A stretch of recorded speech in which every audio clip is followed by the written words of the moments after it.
शिव पुराण 5वां अध्याय।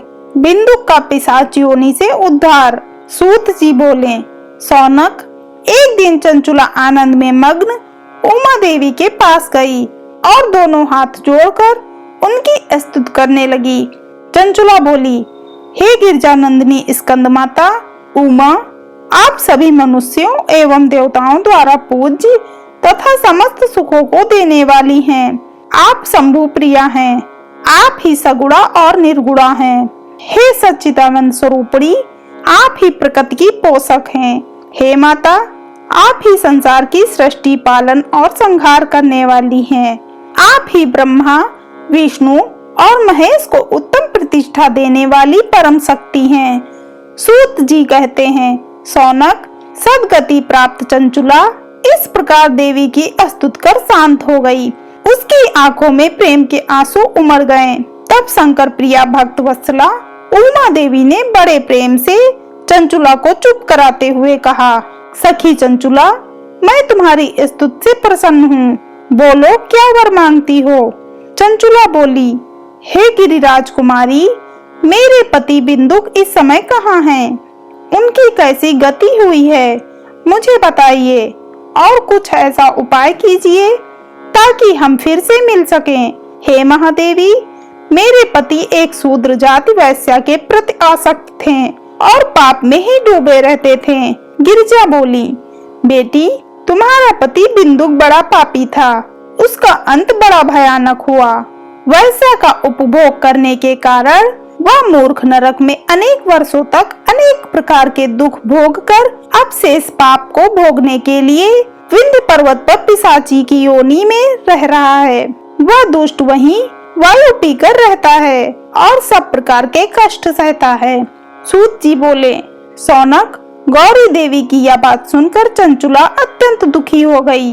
फिर मन को किसी तरह स्थिर करती हुई दुखी हृदय से माँ गौरी से उसने एक बार फिर पूछा, हे महादेवी, मुझ पर कृपा कीजिए और मेरे पापी पति का अब उद्धार कर दीजिए। कृपा करके मुझे वह उपाय बताइए जिससे मेरे पति को उत्तम गति प्राप्त हो सके।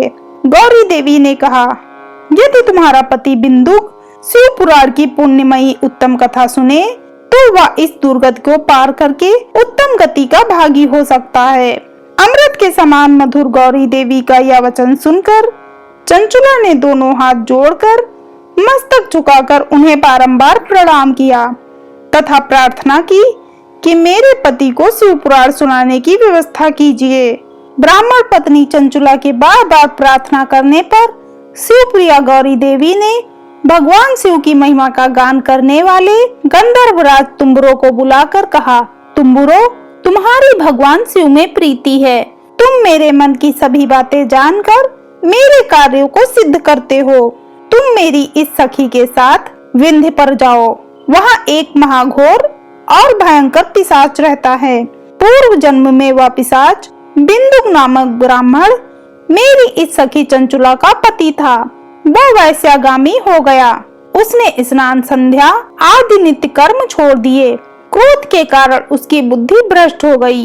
दुर्जनों से उसकी मित्रता तथा सज्जनों से द्वेष बढ़ गया था।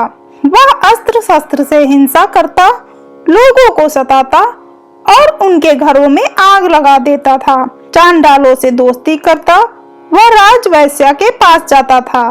पत्नी को त्याग कर दुष्ट लोगों से दोस्ती कर उन्हीं के संपर्क में रहता था। वह मृत्यु तक दुराचार में फंसा रहा। मृत्यु के बाद उसे पापियों के भोग स्थान यमपुर ले जाया गया। वहाँ घोर नरकों को सहकर इस समय वह विंध्य पर्वत पर पिशाच बनकर रह रहा है और पापों का फल भोग रहा है। तुम उसके सामने परम पुण्यमयी पापों का नाश करने वाली शिव पुराण की दिव्य कथा का प्रवचन करो।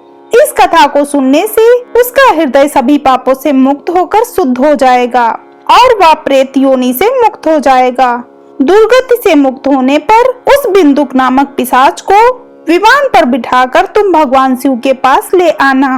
सूत जी कहते हैं, सौनक, माँ उमा का आदेश पाकर गंधर्वराज तुम्बुरो प्रसन्नता पूर्वक अपने भाग्य की सराहना करते हुए चंचुला को साथ लेकर विमान से पिशाच के निवास स्थान विंध्य पर्वत गया। वहां पहुंचकर उसने उस विकराल आकृति वाले पिशाच को देखा। उसका शरीर बहुत विशाल था, उसकी ठोड़ी बड़ी थी। वह कभी हंसता, कभी रोता और कभी उछलता था। महाबली तुम्बुरो ने बिंदुक नामक पिशाच को पासों से बांध दिया।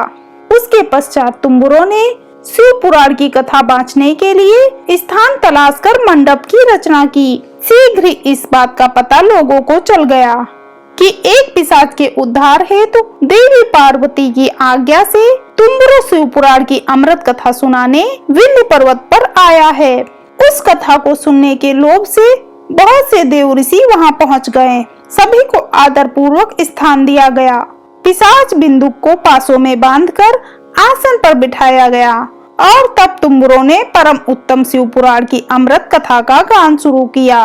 उसने पहली विद्येश्वर संहिता से लेकर 7वीं वायु संहिता तक शिव पुराण की कथा का स्पष्ट वर्णन किया। सातों संहिताओं सहित शिव पुराण को सुनकर सभी श्रोता कृतार्थ हो गए। परम पुण्यमय शिव पुराण को सुनकर पिशाच सभी पापों से मुक्त हो गया और उसने पिशाच शरीर का त्याग कर दिया। शीघ्र ही उसका रूप दिव्य हो गया। उसका शरीर गौर वर्ण का हो गया। शरीर पर श्वेत वस्त्र एवं पुरुषों के आभूषण आ गए। इस प्रकार दिव्य देहधारी होकर बिंदुक अपनी पत्नी चंचुला के साथ स्वयं भी भगवान शिव का गुणगान करने लगा। उसे इस दिव्य रूप में देखकर सभी को बहुत आश्चर्य हुआ। उसका मन परम आनंद से परिपूर्ण हो गया। सभी भगवान महेश्वर के अद्भुत चरित्र को सुनकर कृतार्थ हो उनका यशोगान करते हुए अपने अपने धाम को चले गए। बिंदुक अपनी पत्नी चंचुला के साथ विमान में बैठकर शिवपुरी की ओर चल दिया। महेश्वर के गणों का गान करता हुआ बिंदुक अपनी पत्नी चंचुला व तुम्बुरो के साथ शीघ्र ही शिवधाम पहुंच गया। भगवान शिव व देवी पार्वती ने उसे अपना पार्षद बना लिया। दोनों पति पत्नी सुख पूर्वक भगवान महेश्वर एवं देवी गौरी के श्री चरणों में अविचल निवास पाकर धन्य हो गए।